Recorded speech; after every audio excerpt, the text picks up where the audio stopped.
Good day, classmates. This is an exegetical study on the question of who are the sons of God and the daughters of men in Genesis chapter 6 and verse 4. The text does not explicitly state who the sons of God and the daughters of men are, and that seems to pose a problem for many as we seek to arrive at an interpretation of the phrase sons of God and daughters of men. There are various views that surround the interpretation of the term sons of God and daughters of men. The first view holds that the sons of God are angels and the daughters of men are the female offspring of humankind. The second view holds that the sons of God are the godly line of Seth and the daughters of men are the ungodly line of Cain. Now, as we can see, this poses a problem because at the same time, the sons of God cannot mean angels, neither can it mean at the same time in Genesis 6:4 the godly line of Seth. So we need now to ascertain what is the correct interpretation of the term sons of God in reference to Genesis chapter 6 and 4, also daughters of men. Our method of choice would be an exegetical exercise employing the historical grammatical method as we seek to arrive at this meaning. Our text is Genesis chapter 6 verse 1 to 8, as this is a self-contained passage of scripture or pericope. But for the purpose of this recording, we will focus particularly on verse 4. Verse 4 of Genesis chapter 6 says, "The Nephilim were on the earth in those days, and also afterward, when the sons of God went to the daughters of humans, who bore children to them. These were the heroes that were of old, warriors of renown." From a contextual analysis of the passage, we arrive at Moses being the author. We now realize that the passage was written somewhere 1446 BC, and it was written to the post-exilic Israelites. Now, the purpose of writing the passage, as is suggested, would be, of course, to reveal God and man's history, particularly seeing that the book of Genesis focuses a lot on the genealogy of mankind. In the immediate context of the passage, we will, of course, pay attention to chapters 4 all the way to 7, particularly chapter 4, verse 25 to chapter 7, verse 24. In the larger context of the passage, it takes into consideration creation, the fall of man, sin, the nature of man, judgment, and even the subject of grace. In the historical context, the passage finds itself within the primeval period, which of course takes into account chapter 1 to 11 of the book of Genesis. There is not much historical data as it relates to this period of time, and the Bible is very much relied upon for those historical facts. In a canonical context, we realize that man's free will, the human nature, sin, God's judgment, grace, and the concept of human beings who walk with God are his children, as seen in Genesis 5:22 and Genesis 6:9 and John 1:12, are all themes of the Bible that this passage harmonizes with. When we look at the passage, we realize that the literary form of the passage is prose, as it shows no evidence of parallelism. And we realize that its literary genre is narrative, particularly historical narrative. The structure of the passage, particularly Genesis chapter 6, verse 1 to 8, reveals that there is an emphasis on man's will, as seen from verse 1, 2, and 4. There is the emphasis on the nature of man in verse 3. We also see that God's creatorship surfaces in verse 6 and 7. We see that God pronounces judgment in verse 3 and 7. And in verse 8 of Genesis chapter 6, we see that God extends favor, or as the King James Version puts it, grace to Noah. We'll now turn our attention to a word and phrase study. And of interest for this study is the phrase sons of God and daughters of men.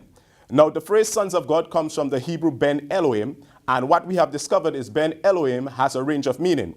In Job chapter 1 and verse 6, and Job chapter 2 verse 1, and even Job 38 and verse 7, the phrase Ben Elohim is used to refer to angels. However, we notice that in Hosea 1:10, and even John 1:12, and Luke 3:38, that the term can also be used to refer to human beings. This means that we must now rely upon the context of the passage to ascertain which meaning is ascribed to the use of the phrase in Genesis chapter 6 and verse 4. As it relates to the daughters of men, Bath Adam, which is the Hebrew from which we get daughters of men, the meaning has been generally accepted to mean the female offspring of humankind. Now, for us to truly understand the meaning or the use of the phrase sons of God in the context of Genesis chapter 6 and verse 4, we will again, as I said, pay attention to the context of the passage. Now, as we pay attention to the context of the passage, there are a number of factors and words and phrases that jumps out that tells us whether the sons of God are angels or human. Now, these are the two general views that are held, that they are either angels or human. The first thing that jumps out at us in the immediate context is Genesis chapter 6 and verse 3, where God calls the offenders basa, meaning flesh or mortals. Of course, basa is a Hebrew term that means flesh or mortals. Flesh or mortals, of course, is a reference to human beings. We understand that the offenders in the passage are the sons of God who go with the daughters of men, and they, of course, marry and they have offspring. But notice, they are referred to as mortals or flesh. The second point that tells us whether these sons of God are angels or human is number 2, angels do not marry. In Genesis chapter 6 and verse 2, speaking of the sons of God, it says the sons of God saw that they were fair, the daughters of men, of course, and they took wives. Now, what we understand from Matthew chapter 22 and verse 30 is that angels cannot marry or do not marry, so to speak. And this was a statement made by Jesus himself. Therefore, we can conclude that Jesus, of course, is correct, that angels do not marry. Therefore, sons of God in Genesis chapter 6 and 4 cannot be used to describe angels, for angels do not marry. The third point that we make here is that there is no biblical data that angels can procreate. What we realize is in Genesis chapter 6 and verse 4, it is said that the sons of God went into the daughters of human who bore children to them. So here we are seeing that the sons of God and the daughters of men had children. If we define, or rather define the sons of God to mean angels, then we are saying that angels would have procreated with human beings. Now, as we said, there is no reference in the scripture to suggest this actually happens. What we also realize is in the immediate context of the passage, in chapter 4 of Genesis and chapter 5 of Genesis, we notice that there is a reoccurring refrain that the men, the patriarchs that are listed in chapter 5 and even in chapter 4, they all have children. They begat sons and daughters continually is emphasized in Genesis chapter 5. So again, in the context, human beings are the ones seen in Genesis chapter 5 having children, procreating. Human beings are also the ones seen in Genesis chapter 4 and also Genesis chapter 5 marrying. And again, there is no reference to angels. Now, some persons who ascertain that the angels, sons of God, angels, and daughters of human procreated, hold the term Nephilim as to mean the offspring of such a union, procreating of the sons of God, the angels, and the daughters of men. So the Nephilim are seen as some special breed of offspring. But of course, the Bible tells us in Genesis chapter 6 and verse 4, the Nephilim were on the earth in those days and also afterwards. So what we discover from the immediate context is that the Nephilims were in existence even before the sons of God and the daughters of men procreated, and even after they procreated. Now, this is very important as well, and it shows here that in Numbers chapter 13 and verse 33 that the Nephilim appears again. That is after the flood. Now, notice in Genesis chapter 7 and verse 23, immediate context again of the passage, only Noah was left and those that were with him in the ark. So we can understand if only Noah and those who were with him in the ark were left, then the Nephilims would have been a direct descendant of the line of Noah, because Noah and his family were the only one left on earth, therefore the only one left to reproduce or repopulate earth. Now, the final point I'll make on this that will tell us whether the sons of God are angels or human beings is the fact that God's judgment in Genesis chapter 6 is directed towards human beings. Notice, God says in Genesis 6:7, I will blot out, which literally means to wash away, a reference to the flood. He says, I will blot out from the earth the human beings. Now, what we can say is, if the sons of God were indeed angels, then God's judgment should not or could not only be directed to the human beings. It should be directed to only the sons of God, the angels, and the daughters of men who would have offended God with their action. However, we realize that there is no such case in the judgment. The judgment takes into account the entire human race. Now, we must come to the conclusion then that the interpretation of the sons of God to mean angels does not fit the context of the passage. And if it does not fit the context of the passage, then it cannot be a meaning that we can impose upon the phrase in the context. Therefore, considering the context of the passage, it is proper to render the sons of God to be a reference to human beings. Therefore, we say that sons of God and daughters of men are metaphors that are employed to refer to human beings. Now, we can also use intertextuality to find some support for the concept that we are presenting here, that indeed the sons of God are a reference to human beings.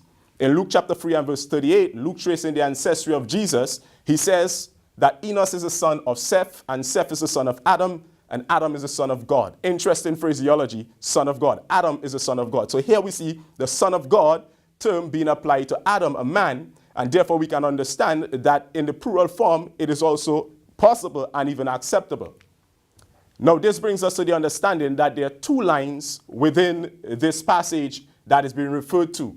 The daughters of men refers to the ungodly line of Cain, where we can even see in Genesis chapter 4 and Genesis chapter 5 a development of two lines. We have the line of Cain and we have the line of Seth. Of course, we saw just a while ago in Luke chapter 3 and verse 38 that Luke traces the line, the ancestry of Jesus, through Seth's line. So, of course, here we see there are two lines, a godly line that is traced back to Seth, and an ungodly line we see developed in chapter 4 of Genesis, where it is even said of Lamech, who had two wives in Genesis 4:23, a contrast to the godly who often have one wife, as we would see in Genesis chapter 5. Adam knew his wife. So we can understand that the sons of God is the godly line of Seth, and we can see evidence of this, as it says in Genesis chapter 5 and verse 22, that Enoch walked with God, and Noah also walked with God. Now, if we are to interpret this theologically, we can say then that God considers human beings who belong to him to be his children, more so those who are godly and those who walk with him or have an intimate fellowship, or we should say a relationship with him. The opposite is true. Those who do not walk with God or those who do not belong to God may be considered children of man. Children of man in the sense that they are fleshly, they are sinful, they are corrupt, because that is the nature of man that is emphasized in Genesis chapter 6.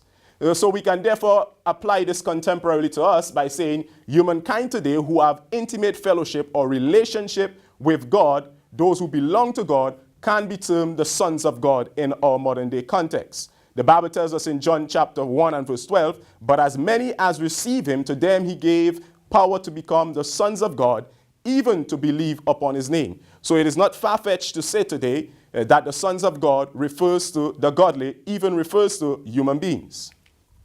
So as we conclude, we can therefore say that Genesis chapter 6 and verse 4, in the sons of God reference, it does not refer to angels. We can understand that the offenders of the text are not divine. They are human beings because they are referred to as basa, meaning flesh or mortals.